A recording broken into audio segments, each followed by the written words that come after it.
December 18th, 2012.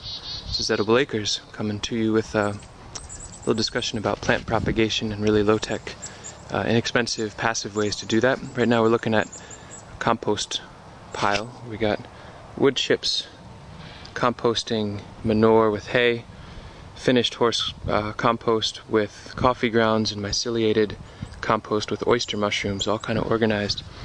And what I've been doing is taking a spot out here near the hedgerow that gets really good light. We're going to be going over here where the white stuff is. Gets really good light in the morning, all through the day, and then it kind of gets shady in the later afternoon, which I think will take some pressure off doing propagation in this area. Because the idea will be that I'm not going to be coming over here much to water or spend a ton of time on these. Let's see. Looks kind of crazy right now, but I figured I'd show it at this stage before I cover things up and get them ready to receive plants. So what are we doing here? This is a random spot in the edge of the forest here where it's very wet generally. So I dug up all the weeds, got them out, turned the soil, put on 4 wheelbarrow loads, at heavy wheelbarrow, of nearly finished horse manure and bedding and coffee grounds to fertilize this pad, this raised bed if you will.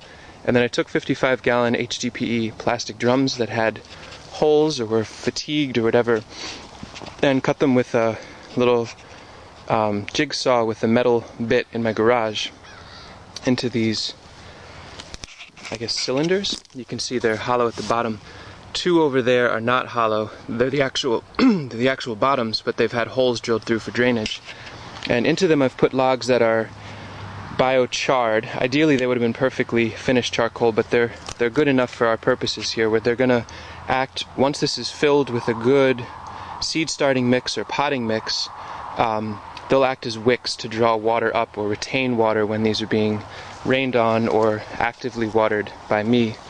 And you can see just a real quick side detour. Biochar was done really simply. There was a dead standing Scotch pine right here that I cut down this summer, dropped it right into that gap. You can see the tops have been woven into the wall, and then some of the thicker branches I loaded into this 55-gallon metal drum. Obviously it was standing upright. There are holes drilled at the bottom. I probably should have done more holes, and I started a big old fire in there. It was sitting right here. You can see where it got burnt. Boom, fire's shooting for a while, smoke's coming out, steam's coming out, and then I put that lid, thump, right on top. Let me pause for a second. Looks like my battery's gonna die. Okay, I've got a fresh set of batteries in here now, so I can finally finish this up. I'm actually done now.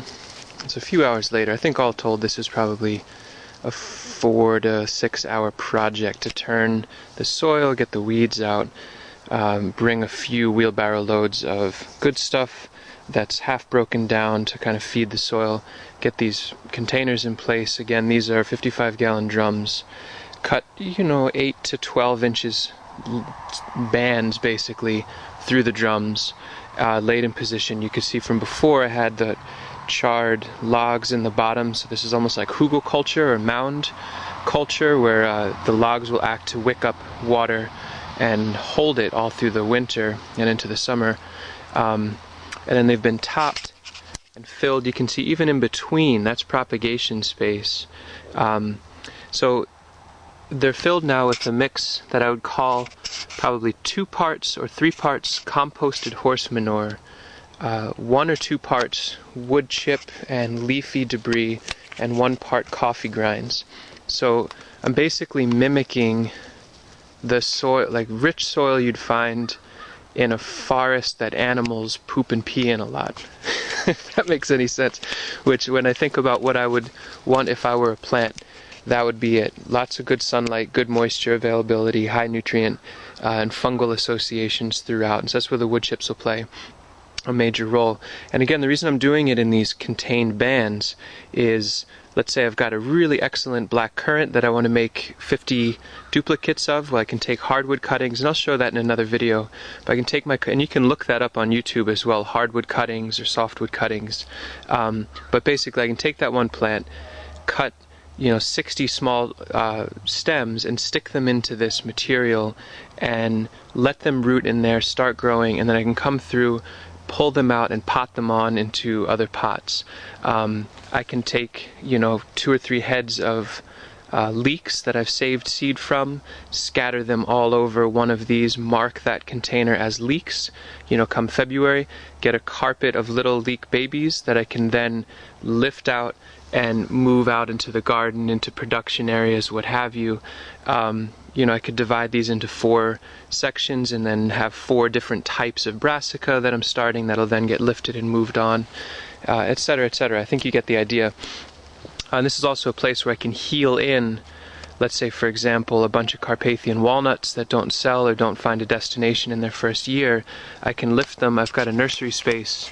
Well, you can't really see it here, it's small, but I do a few hundred little baby first year whips, trees, pawpaws, persimmons, chestnuts, hazelnuts, Carpathian walnuts, and if I can't find a destination for them, I can dig them up in the fall, move them over to here and heel them in for the winter. I can wrap this whole thing easily in chicken wire or hardware cloth to protect it from browse or girdling, and leave them for the winter in a really prime location. Their roots are not going to flood, yet you can see right along the northern edge of the hedgerow I've dug a trench to deal with flooding conditions that I could always just stop up and let this area take on water. But the roots that are in these things will always be above flooding position, but yet basked in just wheelbarrows after wheelbarrows, probably 20 wheelbarrows of organic matter in here. So it really gives them ideal site conditions. And again, let's see the best way to do this. And you can see it's almost like a keyhole garden.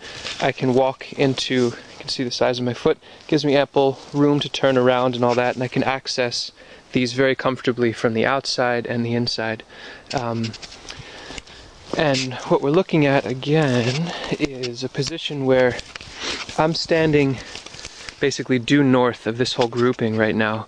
And so obviously that's east.